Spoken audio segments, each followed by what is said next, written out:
Oh my god. People. Hey. I haven't seen you in forever. Alright. What's up, everyone? It's Bargain Boy, and welcome to Half Priced. Or maybe Steam Priced. Steam Pressed? I don't know.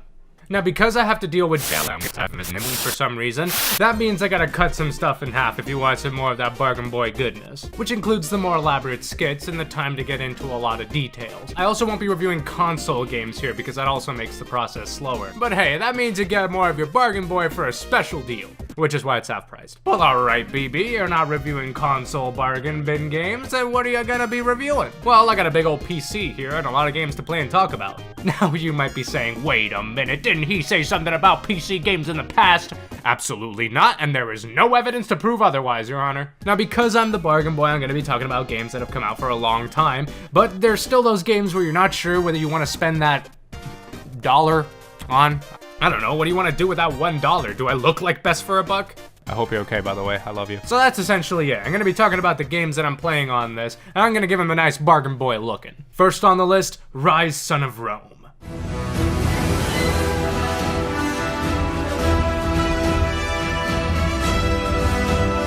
You know, out of all the sweet next-generation launch titles that came out with the Xbox and the PS Quattro, I really wanted to play Ryse.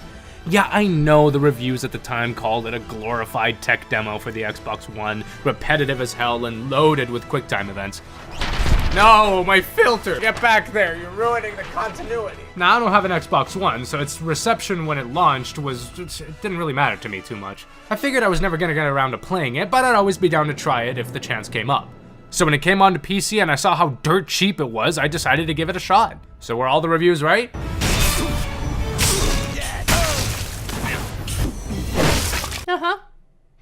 I mean, at its core, the gameplay is just finding waves of barbarians in an open space, peppered with small strategy segments. There's QuickTime events about a mile a minute, and most of the time you don't even have to get it right. The game kind of just judges you for it. As far as the gameplay goes, there's never any time it throws you something new and challenging. Yeah, I know there are different enemy types, but you kill them the same way you kill every other enemy. Mash out an attack, block or dodge, then continue until they die. But that's what you do in every game? Oh, Judy, there you go. Beautiful. But now you see, that's my point. It's basic. The game doesn't give you anything else to do but that. Well, I mean, you got to throw sticks at them, but I mean, once you know the pattern, then that's it. You killed people. You murdered them. Destroyed them. Look at that. Okay, so it's a crappy game. That's it. End of the video, right? No, it's not. It's not. What do you think this is? Get out of here.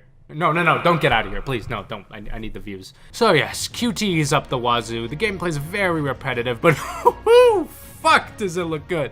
I mean, it's no AC Origins or the new Battlefront, but I mean, look at it. It looks great. Ryse may not have a lot to offer with its gameplay, but its visuals are the real star of the show here. Now, I don't have the beefiest computer in the world, so I experience some dips here and there, but it's able to keep up with Ryse well enough. The cutscenes are framed like it's an HBO show, the attention to detail on the models and the environments is damn good to see, the voice acting and motion capture performances are fantastic, and the executions, oh god, they're brutal.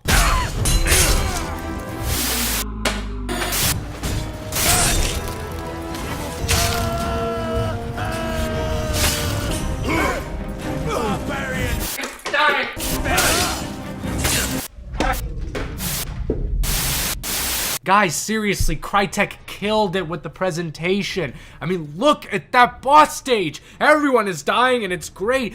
Oh my god, this level was great to play from beginning to end. Oh, this forest level's creepy as fuck. Gladiator Arena, suckers. Now, I get that the QTEs are annoying most of the time, but one thing that makes a game stand out are the more subtle button prompts. You know, instead of a big ol' X button popping up on screen, the enemies are highlighted either yellow or blue depending on the button, which helps not break the flow of the animation. As repetitive and basic as the mechanics are in the fights, I think they're just at the right pace to make every attack feel heavy and impactful. All the different animations seem together really well, at least when my computer can handle it, which makes you feel like a freaking badass. As far as the story goes, this really isn't that bad. Essentially, you got a story revolving around a vengeful Roman soldier who seeks to destroy barbarians for the death of his family. No! Yeah, we've seen it before, I know, but honestly, I can kinda connect with him. just want to get these barbs out of my city. Get out of here. Come on. All right, there we go. All good. Wait, what? No, what? Another one? The tale of Marius is one of violence and vengeance, gods and kings, twists and turns that you will always see coming. Now, that's not to say it's boring. I mean, the story may be predictable, but it's being carried by the solid performances and the great visuals. All right, now I'm gonna get into details, so you frickin' spoiled it. Okay, so when this game came out, I remember it being compared to God of War a lot, and well, crap, it shows. You follow a soldier in a story about vengeance, watch him become this unstoppable wrecking machine, there are gods involved, and lots of yelling. No! Salute your new centurion, Damocles! Ares! But unlike PlayStation's pale sweetheart, there are good differences in the story that make it a little more interesting. For example, the gods take more of a backseat role as the driving force between characters, playing a game of chess with them as mortal pieces. Now Marius is less like Kratos and more like Frank Castle, quite literally turning into the Punisher by the end of the game. The character interactions are nice to see too, whether it's between Marius and his commander Vitalian, with his enemies, the goddess Summer, Nero, or any of his scumbag offspring. While the story kept me entertained throughout most of the game, with the only dips being after the Saving Private Ryan level, it kinda left me wanting more. And not in a bad way either. I mean, the story ends off poetically, but I really would have liked to see what more they could have done. Well, I guess I feel that way about the game as a whole. I feel like what I got was fun, and it looks great, and there was a lot of good effort put into it, but it only scratched the surface of something that, with a lot more time, could have been as good as it looks. Okay, so what, do you buy it or not? I think it really depends on what kind of game you like to play. If you're into really sick and cinematic visuals, this game's got you covered. It's got you covered for days. At least a few days, that's as long as it's gonna take you to play it. But the presentation is top notch. So if you can forgive the game for having repetitive combat and not really having much depth, you'll find those are small dollars very well spent. You're gonna have a fun time. If you don't like that in your game and you bought it, I don't know what to tell you. Install it, see what you think. If not, pop in God of War. Oh, you don't have a PlayStation? Well, fuck you. I do. I'm gonna go play it now. Bye-bye.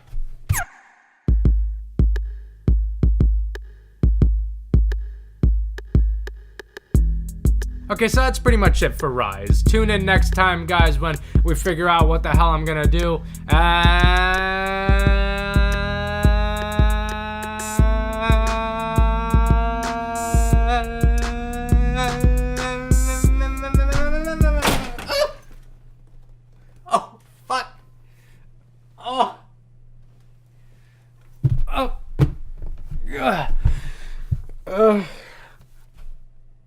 Catch you later.